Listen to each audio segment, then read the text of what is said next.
So it's my great pleasure to introduce our next speaker, Dr. Mark Korson. Dr. Korson is a biochemical geneticist, so he's always been extremely helpful with all of the children in Vermont with metabolic conditions.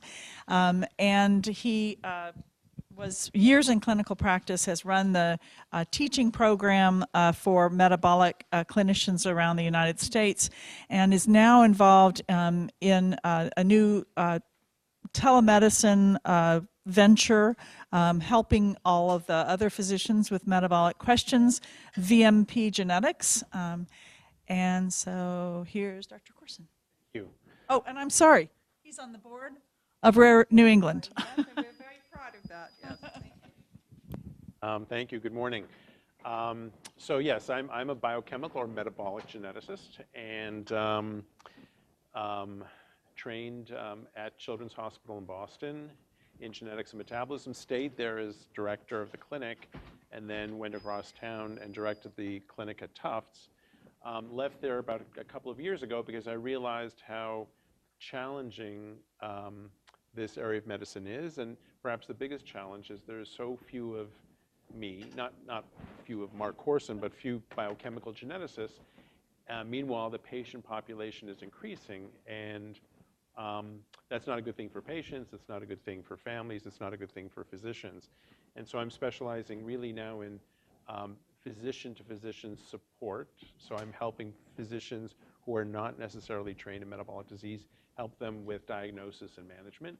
And we're also developing educational resources to enable specialists in other areas to participate more in diagnosis and management until we can recruit more into this area of medicine. And in the meantime, so for today, what I'd like to do is talk a little bit about rare and or complex disease, and sometimes the mess it can make in clinical care, and tell you a little bit about why, and then some tips on how to alleviate and improve that situation.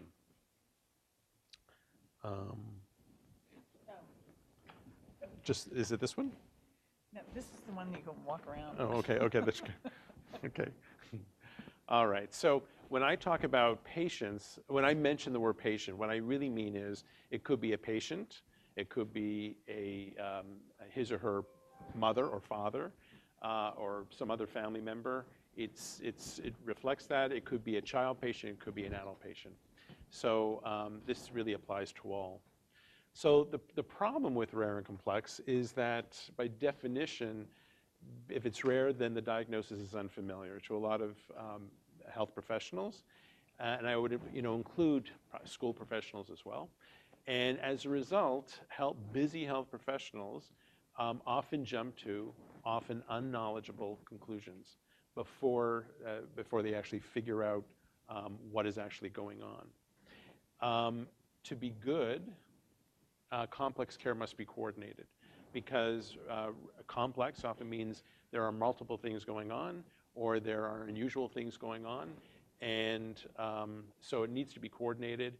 That is incredibly difficult given the complexity of our healthcare system as it is, and it's only going to become more complex.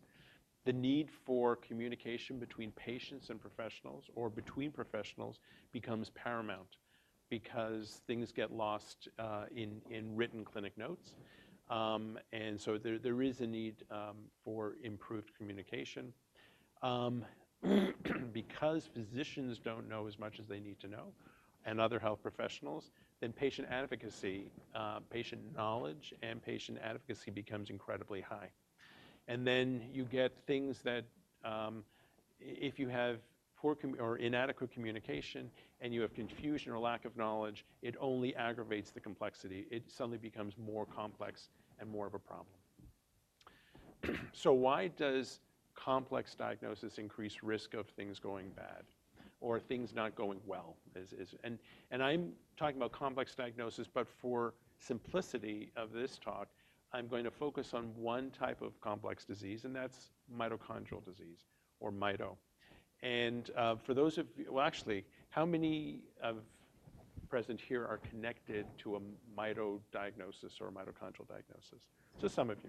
Okay, and so just to give you a background, for those not familiar, mitochondrial disease is actually not one disease, but a group of disorders, perhaps the largest single group of metabolic diseases or biochemically based diseases.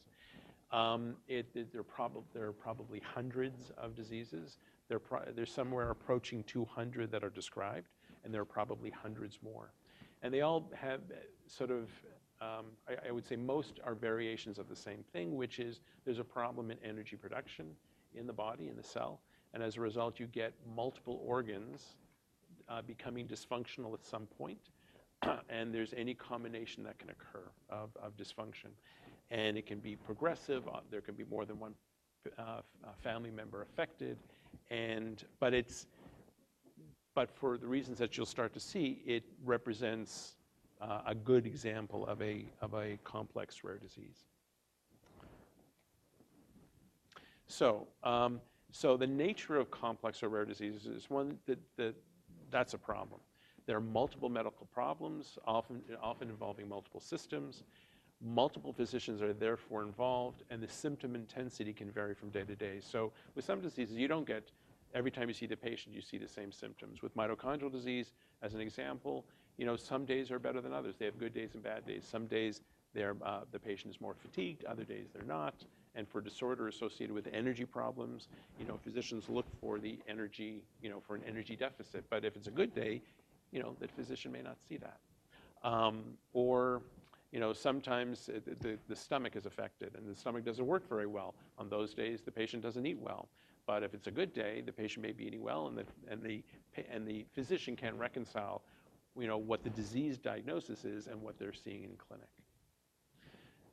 Another problem is the paucity, the lack of mito-knowledgeable providers. And so what I'm talking about is physicians who are knowledgeable about mitochondrial disease. And that's because mito education, and I would say rare disease education in medical schools, for the most part, is not good. And in postgraduate programs, the average cardiology trainee, the average endocrinology trainee, the average surgical trainee is not very well educated in the area of rare disease, and certainly not in the area of metabolic disease.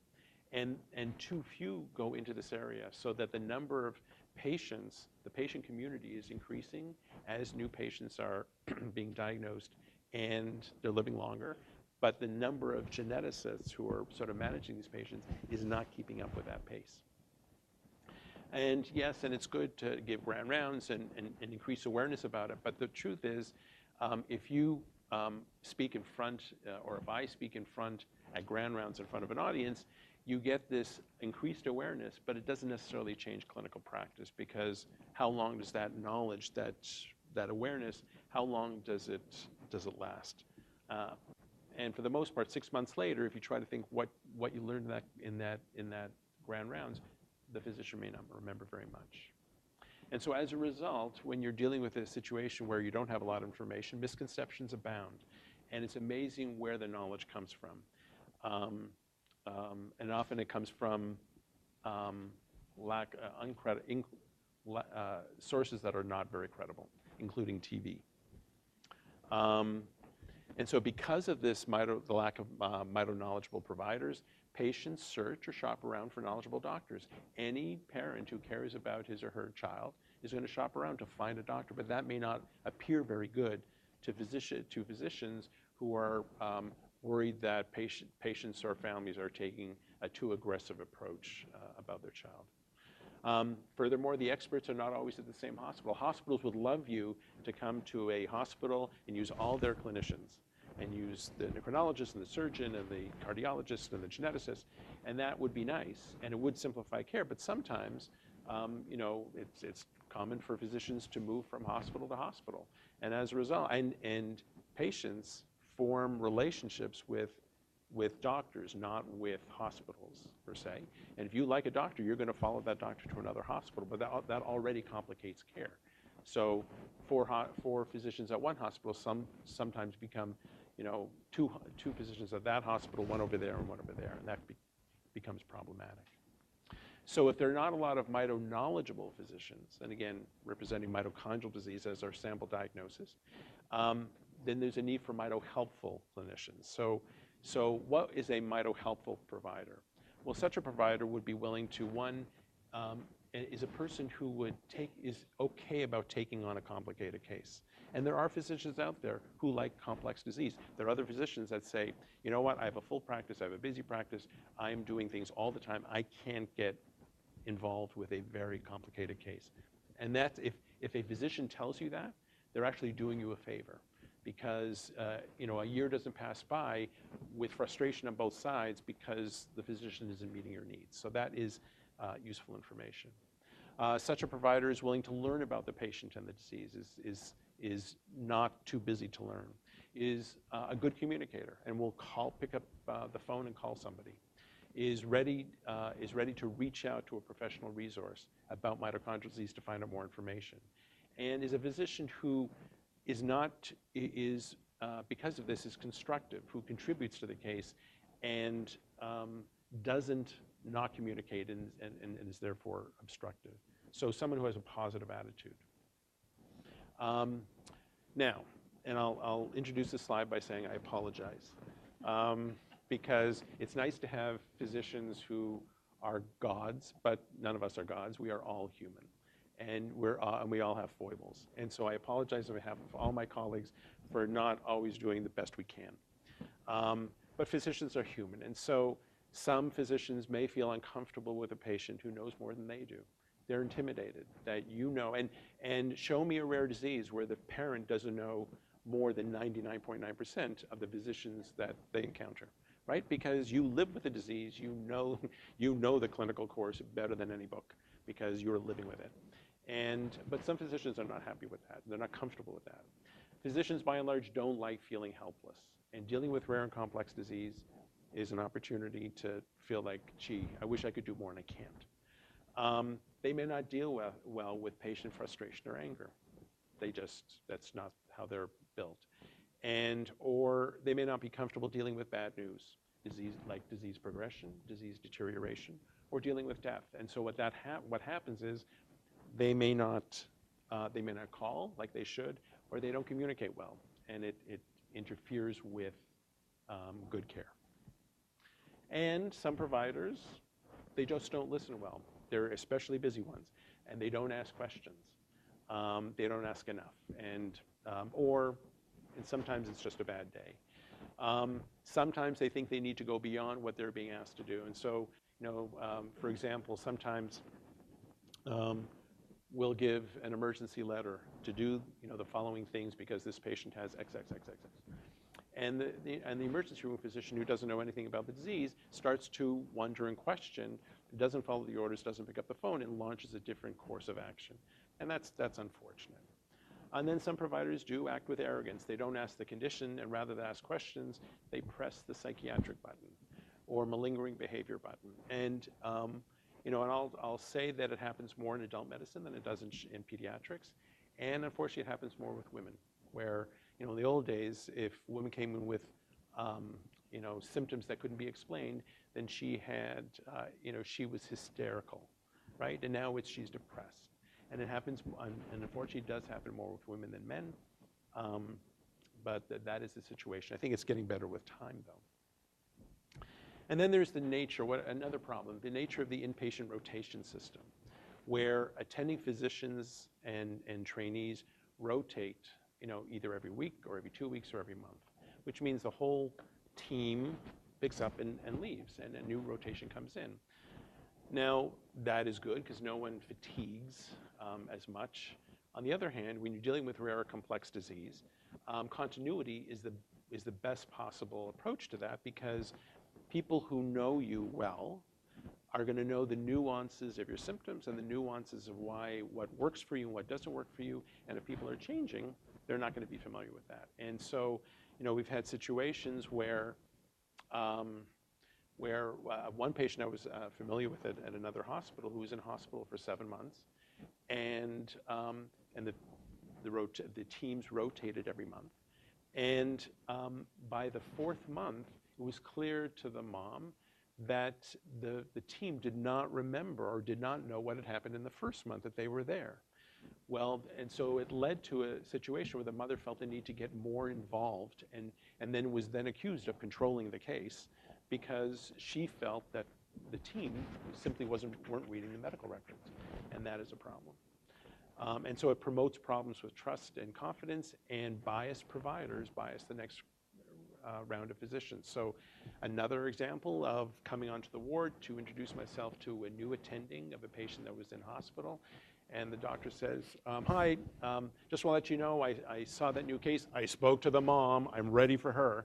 Well, what did that say? That said that he was already biased, had been told, and was already biased against the case. You know, so that's unfortunate. And then there's the healthcare system, this burdensome healthcare system, which is complex, which is disorganized, which is only going to get worse, where doctors have too much to do and are under a lot of pressure, higher expectations, poor reimbursement, higher demands, with less support. Doctors don't communicate well as they used to. I mean, we all have to get out our notes, and now there are systems where, you know, there are electronic health records that are promote communication. On the other hand, sometimes a call is needed, but if your day is filled, and for some physicians, they are required to support their salary, they are required to do 7 to 8 clinics a week, 7 to 8 half-day clinics a week. Well, when do you make your calls? When do you check the lab results? When do you dictate your notes? It's hard to fit everything into a day. And then sometimes patients get stuck in the middle of 2 doctor opinions. So, classic story of a little girl that we have been following because she had a number of problems and it wasn't clear what she had, but she did have a chronic cough, and she had a couple of episodes of pneumonia, and she lived in Western Mass, and she was asked to see a pulmonologist. The pulmonologist did a aspirate of sputum, and they found Staph aureus. Now, that is often, people start to wonder, gee, could this be cystic fibrosis? Gee, and that could explain some of her issues. So the pulmonologist did some DNA testing, and the first round of DNA testing did a sweat test, which was equivocal, which is the testing for cystic fibrosis, did DNA testing, which didn't identify a mutation. He didn't feel comfortable, so referred her in town into Boston for a second opinion by an academic center pulmonologist, who evaluated her, did further DNA testing, said this patient does not have CF. But so the mother said, I think you have CF, or your daughter has CF, and this doctor says, I don't. Your daughter doesn't. So they never talked to each other. So the mother, who was not very sophisticated, didn't know what to do with this. Her daughter was admitted for a vomiting illness, and in the history, the intern collected history and said any other things going on, and says, I think my daughter might have CF. So the intern said, well, so he called the pulmonologist, the academic pulmonologist, says, that child does not have CF, that mother is making things up. Now, and Child Protection was asked to see the case. Now, I'm sorry, we made that mother crazy by giving 2 conflicting opinions, and they didn't speak together to give one unified approach saying, yes, there was a concern, but now and we unfortunately made that mother crazy. And, we could have done better in that situation. Sure.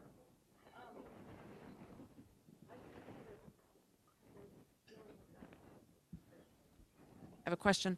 I've kind of been dealing with that myself in that I had a series of x-rays taken of my shoulders.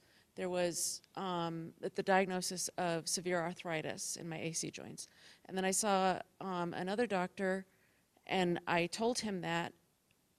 He seemed very nice, and then when I saw my primary, she read his notes to me, which said, she has convinced herself that she has arthritis in her shoulders, which, I'm sorry, but that's really damaging because it makes it sound like I'm making it up. But it was, if he would have looked at the radiologist report, it was right there. And he refused to change it, and I don't know what to do about that. We're actually going to talk about some stuff like that. Okay, thank you. Another problem is the reputation of some disorders. And this could be, I'm talking about mitochondrial disease, it could be Ehlers-Danlos syndrome. There are a lot, could be chronic fatigue, it could be fibromyalgia, it could be any one of disorders which are not as well elucidated yet, or not fully elucidated, and so it develops a reputation where it's hard to diagnose, it's hard to treat, and if it's a metabolic disorder, some doctors, as soon as they hear the word metabolic disease, their eyes glaze over and they don't want to, they can't understand it, they can't listen anymore. The patients can be challenging because they're facing all this complexity, all this confusion, and all this lack of knowledge, and so patients become problematic patients, and it's this kind of thing that evokes bias and discrimination. So here's an example of, the official journal of the American Academy of Pediatrics reported in a 2011 of medical child abuse, where, and this is the highlighted, medical child abuse children were also more likely than non-medical child abuse children to have an evaluation for possible mitochondrial disorder.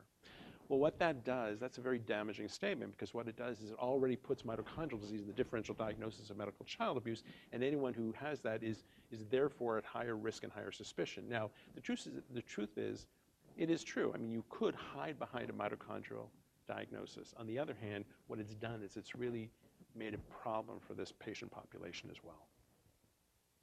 And so, and sometimes the transmission of bias is replacing informative teaching. So is anybody familiar here with Chicago Med? Right?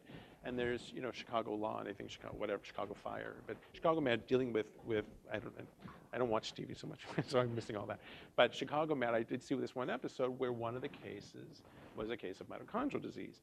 And so, and instead of getting good quality, I mean, it's an opportunity to teach 5 or 10 million people. Like, oh my God, I would give anything to be able to write a story, for that. Instead, they didn't utilize good information.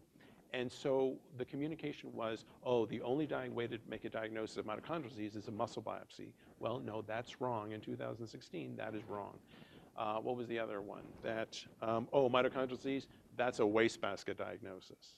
Well, to say that, you know how harmful that is to the patient community? And any physicians who watch that, it really does replace good teaching with unfortunate information. And then there's the patient personality. So patients are, become excessively knowledgeable. So because they know so much, some will regard that as knowing, quote, too much. They are connected with the disease community, and so they become empowered to advocate.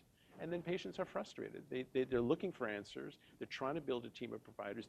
They're walking into all kinds of obstacles in the medical system, the insurance company, the school system, and patients are anxious and scared. And so we have a situation where a mother of a child who had a number of problems, and one of his problems was ADHD, and he was prescribed medication for that, but started developing tics. So, and this was while the patient was in hospital. So the neurology team was asked to see the patient, and they said they took away the medication, they prescribed something for the tics, and said, come see us in a month. And the mother said, well, I've actually been to the clinic before, so you're booking 2 to 3 months out. And so they thought that she was challenging them. And no, she's just saying, this is the reality. What happens when they say I can't get an appointment for 3 or 4 months? What do you want me to do? And they regarded her as belligerent. And she was just calling a spade a spade. Listen, help me here. And that's sometimes what happens. So how to deal with complexity? Well, one thing is, building your core team. So knowing that physicians who are knowledgeable about what your disease is are in short supply, or probably going to be in short supply. Then be practical. Seek out mito-helpful clinicians, people who are not afraid of complex disease, who are communicating. We'll talk about the attributes. Seek someone who is willing to participate in coordination of care, and include a clinician on that team who offers a psychological perspective. One, because show me any complex disease where there isn't a psychological component there. I've never met a family, and sometimes it's only a little bit of sadness that I can't be like anybody else. And so it's a little psychological, and sometimes the psychological component is overwhelming, and it becomes the dominant theme in that patient's illness. But it's wise to have that person for the patient's own well-being, but also it can help if someone raises concerns about, a psychological disturbance, that is exaggerating that disease. Ask your core team doctors for suitable referrals. So they are comfortable working with other physicians around this rare disease, or they've seen other patients with this disease. Utilize available resources, and these are two disease foundations for mitochondrial disease: the United Mitochondrial Disease Foundation and MitoAction. And there is a mitochondrial medicine community, so clinicians who specialize in mitochondrial disease who also can become informational resources. And if your team can be at the same hospital, that is great. It actually does promote communication, it allows team meetings to happen, but it may not be practical. So the best attributes of a core team member is, again, someone who's interested and not afraid of rare disease, communicative, who's a good listener, who is seasoned, who's sort of been around, who knows the complexity of the healthcare system, is not so naive to think that, that everything happens well just because hospitals wouldn't allow things not to work well. A good team player who is connected, who's familiar, who has a good network of physicians to promote referrals, and who certainly is not arrogant. At home, keep a copy of your medical records by system, and keep a portfolio of symptom verification. So if the patient has symptoms that are not necessarily objective, things like fatigue, things like nausea, then keep a record of independent observers who have noticed this, not family members, but independent observers. So the issue of fatigue, so take mitochondrial disease. Mitochondrial disease is an energy disorder. Some days are high energy, some days are low energy days. So you go in to see a doctor, and on the way into the doctor, you're sitting in the car for an hour, and then the patient is sitting through the history, which takes another 40 minutes. Well, by that time, the patient has had time to rest. And so by the time to examine the child is perky and has no energy problem. And so it goes on the note, the physician who only sees this patient for an hour writes on the note, no evidence of fatigue. Well, that's not necessarily accurate. It's just what he or she has seen in that 1 hour. So what's useful is the physical therapist who sees that child, the teacher, the gym teacher, the community activity leader who sees a lot of kids. He's not a doctor, but sees a lot of kids and says, you know what, I see a lot of kids. That kid stands out because she can't keep up. She can't finish. She can't do the 1 mile, race in gym 1 mile run every year. That's useful information. That's very useful information for me because they know children and they say this child can't keep up. Provider communication. Get out of the habit of passing on information from one doctor to the next. So, for example, because a doctor says something to you, and you don't have a medical background, and you're going to communicate that information to another doctor, perhaps before the clinic note gets there, and you may not communicate it exactly in the way that it was told to you, because that's just how you understood it. You want to get out of that situation. And remember that case I told you about of the mother who was told maybe CF or probably CF versus no CF? To keep her, that case was dropped, that investigation was dropped, and she was advised, your child has a number of issues. Get in the habit of carrying a bound journal, and every time you see a specialist, before you leave, have them write the 3 sentences, a summary of that visit. And so the doctors write in. Initially, the doctors were not happy because they want to get out of the room and see the next patient. But they would write in the date, and 3 or 4 points that was the essence of that visit. They signed it, and the mother took that to the next appointment. She never said, she wanted to know, what did the doctor say about this and this and this? We'll read it. And that got her out of trouble. It extracted her out of communicating and passing information, which may not be exactly what the doctor intended. And that was kind of very useful. And so getting back to your situation, that would have come out sooner and you could have addressed it sooner. And I will talk about other ways of approaching it. If you are in a situation where there are a lot of physicians involved, and if communication isn't good, or if you're getting conflicting information, it's very useful to bring these physicians together into a team meeting. And it's helpful if you can do that if they're all at the same hospital. Then if not, one can do it with some key physicians, through a conference call.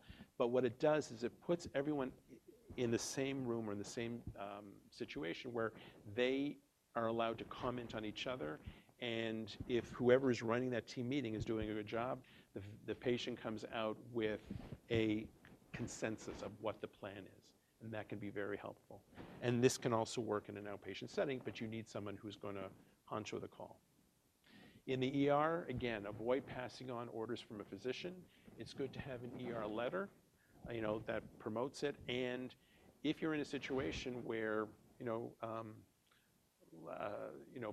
physicians in the ER are questioning it, then you can have your doctor run interference for you. So I will often tell patients that here's this letter, and you will encounter some physicians who question or intimidated by what you know, and they will sort of chart out on their own course. If you think things are not going well, have them call me. If they won't call me, you call me and tell me who I need to call, because then I can sort of orient them to the case and what I am concerned about, and often that will be helpful. Behavior, your behavior. It's good to be an advocate. It's good to be assertive, but don't be aggressive or abusive. You end up shooting yourself in the foot because you're dealing with human beings who may take offense, who may get defensive, and once they become defensive, it may not be productive. Be proactive. If, for example, you yourself may not be a good communicator, if you find yourself firing a lot of physicians for whatever reason, and they may be, you may have good intentions and you might be correct, or if you find that physicians are firing you, then it could be that you are having a problem in communicating well. So, and I've done this before. I've had social workers work with our parents, our patients, who actually talk to them on how to speak more effectively so that you don't put somebody on the defensive, and so the communication becomes more productive. And so you avoid communication problems. If you fear tension is building, so people are getting angry, or people are, the vultures are circling, and there's concern about, maybe child protection, and you think it's inaccurate, then call a team meeting. Again, it's often because physicians don't know what other physicians are thinking and are jumping to conclusions. Don't make accusations, just say how you feel. Don't say, you are thinking that I'm guilty of something. Don't put somebody on the defensive. Just say, I don't feel like I'm being heard. I don't, we come in here and people do people do things to us, we don't feel we're being heard. If the situation worsens, get an ethics consult in the hospital. There is an ethics department in every hospital, and they do a good job of really doing an objective evaluation of the case. And they often give a really good patient perspective. And the other thing that you can do is you can make sure your perspective is represented in the medical record. So you can, if a doctor sees you and writes a note about what happened at a meeting with the patient, they're the only side represented. You can enter something in the medical record yourself. So at least there's a counter opinion. I'm just going to finish and then I'll take your questions. Unfortunately, though, bad things can still occur despite these. And so there was an example on Connie Chung of a case, this was some 20 years ago, where there was a case of a child from Western Mass who had many, many problems, and we had questioned about a mitochondrial diagnosis, and the medical director of the insurance company called me and said, there's something with no child can have this many problems. Said, well, this is what we're thinking of. And I said, you know what, why don't you come in and the parents come in, and let's have an in-service. We'll do some training. We'll do some learning. And they did, and the lawyer came with him from the insurance company, and we did this training about mitochondrial disease. A week later, he filed on the family that there was a child protection problem, and the child protection people came in and dismissed it and said there's no evidence of any problem here. And so the parents went to Connie Chung, and it was broadcast, and within, of course, the medical director was not available for comment and had left because of personal reasons. So things do happen. So we all need to work toward a better world. There's a huge need for education about rare disease. That's in part why you're here. You can direct health and school professionals to credible websites. So disease foundations, some disease foundations have really good websites. GEMS is an example for schools. Disease foundations can advocate through education. They're not going to advocate about your case, but they can provide information. They can advocate that way. And you can tell your story. You can come into medical schools. Tell your story. You have to find someone who will. But often medical schools have rare disease days where the patient with rare disease, the family can come in and talk. So there's something in it for all of us, and we all can do. We can all play a role to make things better. Thank you.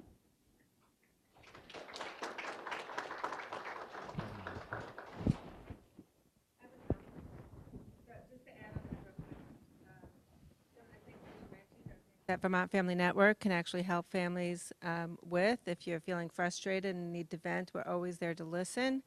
We find that parents often know already what it is that they need to do or where to go, but they might have these feelings or aggressions, whatever it is.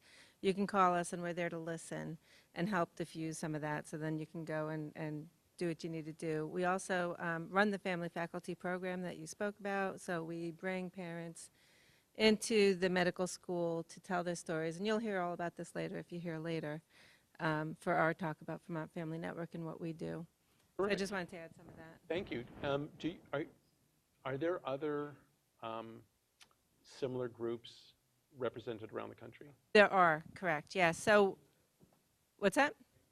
That's actually very useful information for RNE to know where they are so we can direct patients. Right, so every state has a parent training information center, and that's more of a mandated organization. So we have the PTI, but we also have the Family to Family Health Information Grant. So these are grants that come from the feds that most states have. We're also the Parent to Parent. USA has a directory, so most states have a parent to parent. Oftentimes the parent to parent is also the Health Information Center that can assist families around health, education. Yeah. You're welcome. John, could you elaborate on the comment you made about parents being able to get something in the medical records when there have been accusations? Well, Does yes. that take an attorney to assist No, with? I think, in fact, I would call the patient liaison, who is... Haven't found them helpful.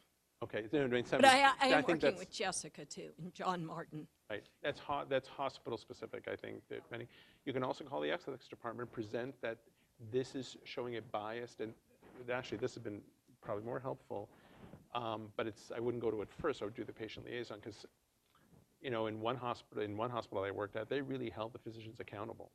Okay. So that it was useful in that hospital. But the ethics, I mean, you portray one side of a discussion was represented in the medical record.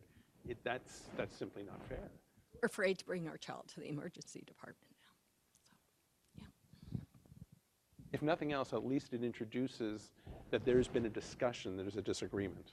And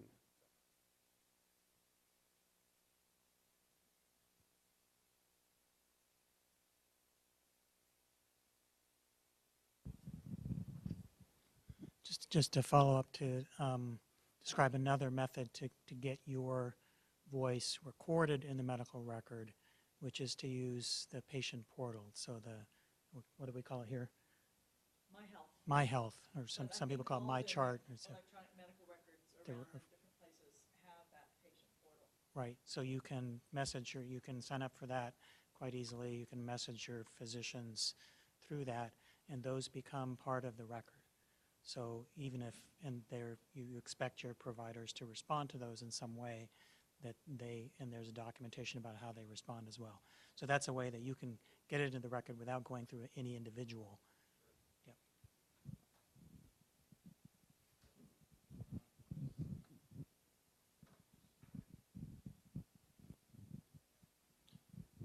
You mentioned in talking about a journal, doing a patient perspective entry.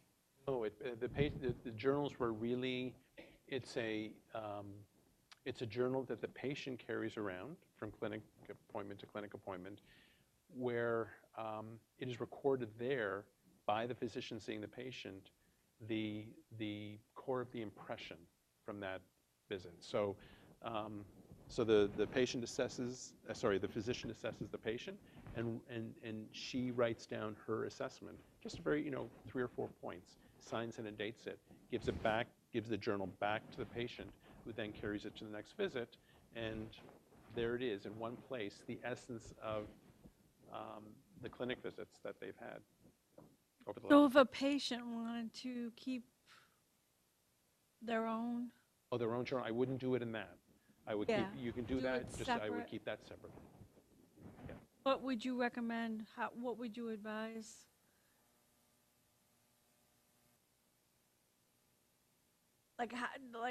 What pointers would you advise Oh, to well, I mean, summarize? Well, if you have things, if you have questions that came out in that visit, especially questions that weren't addressed or issues that weren't addressed, it's useful to keep a record so that the next time you go, you can ask them again or ask other physicians about them.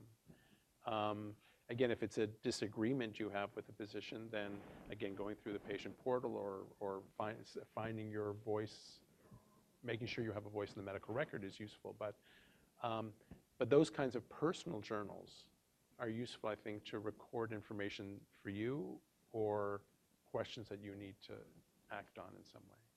Probably keep it strictly to the medical. Instead of writing a lot of emotional stuff. Yeah, Keep whenever, medical. yes, or whether your personal journal, yes, you can record anything you want, but you want to focus on what you need to do something about or what was important to you. If you're writing in the patient portal, or if you're submitting any note, you want to make sure it's well written and try to take the emotion out of it and simply focus on the issues.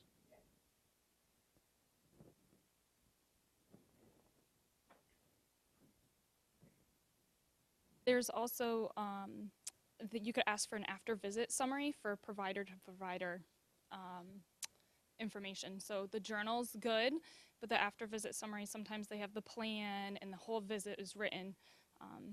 So sometimes that might work. Oh, that's which of course you should keep. You should get a copy of all those and keep that. Now, some doctors are overwhelmed when they see you carrying a huge, filing cabinet with all your stuff. On the other hand, if they can't get a note and you have one, that might be very useful for them.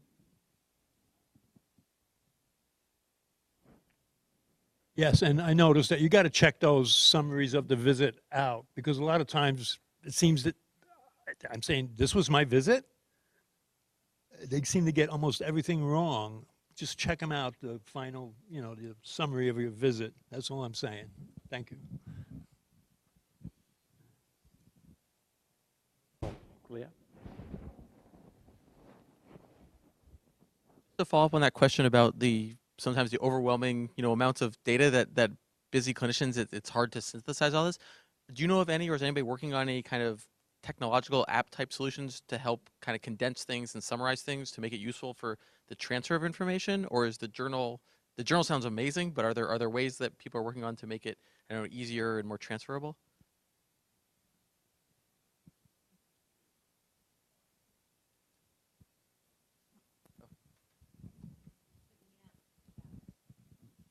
Yeah, I think I haven't really delved into it, but there are things like Microsoft Health Vault and things like that that are, and I think that Apple has a health application system as well, but it's mostly for kind of storing documents and not as much for summarizing, although I think the Apple things are moving more towards sort of helping you record your experiences and summarizing things, but I don't know that much about them.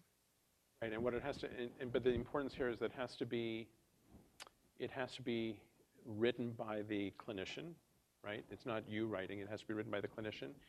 And as long as you have it, then, you know, and as long as it's something carried by you, then no one's going to question its security, and, you know, that, you know, if you're carrying it, then you want it. So, but that's just a way of, it seems that's just a different journal. It's just an electronic one. But.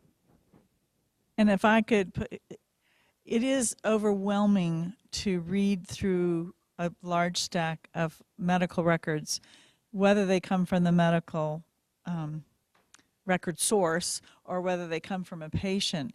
And the thing that you can do to make that easier for physicians to follow is organization. You know, if you have a journal, put some tabs in it. So these are my, you know, stomach issues. These are my, you know, if it's a personal journal of your symptoms, organize them. If it's a journal of doctors, organize it into categories so that all your notes aren't in there together, all the different kinds of doctors, because doctors are much more likely to go through it if it's organized. And that's what I think you meant about organizing by system. Organizing by system, Yep. or by physician, and then By in organizing by chronology. And one thing is, if you do your own summaries, the thing that really makes it really difficult is if I see a 3-page email that is just a 3-page email, it's really hard to read. What you want to do is break that down into little sections or chapters. So if nothing else, it's just easier to read. Like, gee, I read one, and now I'm going to read another, as opposed to I'm reading the first half of a 3-page email. Yeah. Summaries. The general term for that is transition of care documents. So that's a kind of an EHR lingo, health record lingo for the kind of documents that summarize episodes. And those are actually probably the easiest way to get a picture of what's going on at different levels.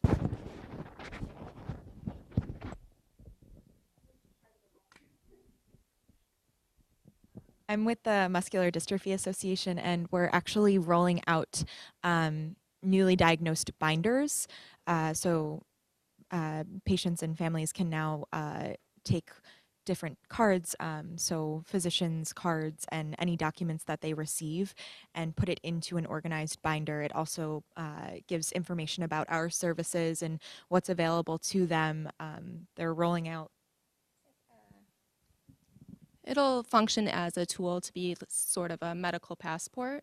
So they'll be able to keep all of their information organized in one binder and take that from appointment to appointment with them, and be able to organize notes from physicians that they're seeing in that binder, and have that easily accessible if they did need to go to the emergency room or to another specialist, to have continuity of all of their medical documents and notes. Okay, thank you.